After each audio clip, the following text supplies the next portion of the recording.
Apprendre à distance avec Madame Souad de l'école Belbachir. Bonjour les enfants. Aujourd'hui, nous allons voir une nouvelle leçon de conjugaison intitulée Le participe présent et l'adjectif verbal, dont les objectifs sont distinguer le participe présent de l'adjectif verbal et savoir orthographier correctement le participe présent et l'adjectif verbal. Passons au travail. Regardons la phrase 1.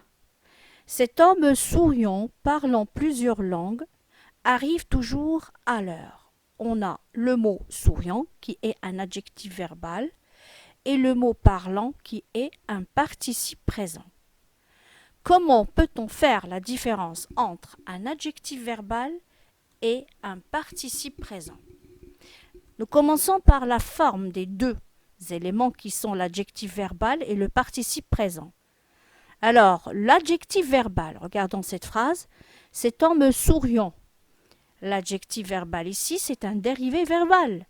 Il détermine l'état du nom, comment il est l'homme. Il est souriant. Sa fonction ici est une épithète. Nous passons pour voir maintenant le participe présent. Bien, le participe présent peut se présenter sous deux aspects, deux formes. Il peut se présenter tout seul comme parlant, ou bien avec le « en » qui forme par la suite « en parlant ». C'est une forme verbale appelée gérondif. Donc, le participe présent peut être employé tout seul ou bien avec le « en ». Et quand il est employé avec le « en », il forme une forme verbale nommée et appelée gérondif.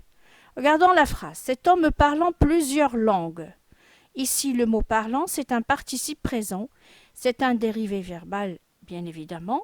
Ici, il exprime une action, c'est l'action de parler. En revanche, dans le premier exemple, souriant exprime l'état, donc c'est un adjectif verbal. Par contre, parlant dans la deuxième phrase, exprime l'action de parler, il est suivi d'un COD. Important, le participe présent est souvent suivi d'un complément d'objet ou bien d'un complément circonstanciel.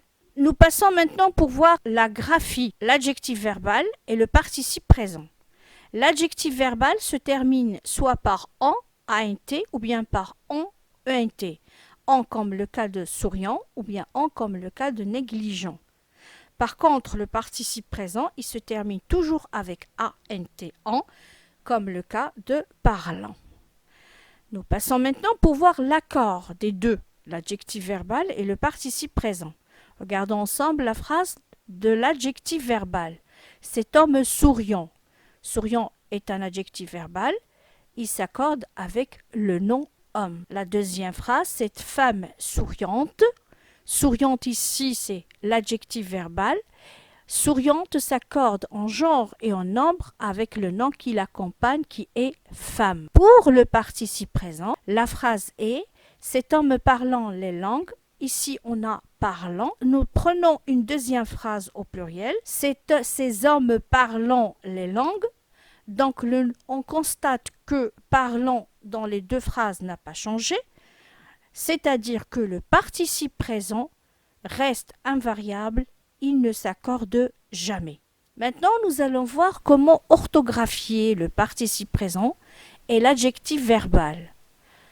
Commençons par les verbes qui se terminent en quai, q, long, uer, et qui font leur nom en nation. Exemple, communiquer, communication. Participe présent de communiquer, c'est communicant, c'est avec un q long uint.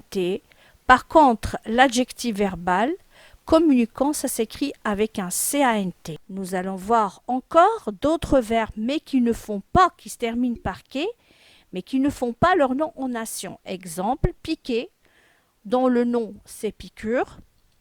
Alors, participe présent, c'est piquant. Et adjectif verbal aussi, c'est piquant. Il ne change pas. Nous allons voir encore d'autres verbes qui se terminent par gai. Le cas de fatigué. Donc, le participe présent de fatigué, c'est fatigant. On remarque que ça se termine avec un G-U-A-N-T.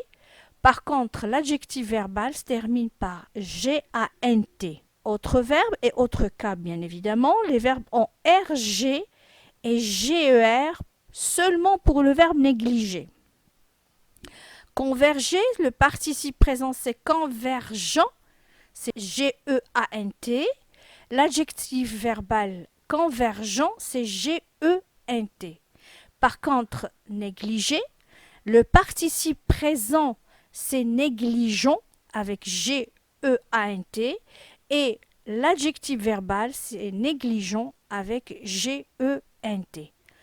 Autre cas, bien évidemment, les verbes qui se terminent avec les GER, comme par exemple changer. Alors le participe présent changeant et l'adjectif verbal c'est changeant, il ne change pas. Le cours est terminé.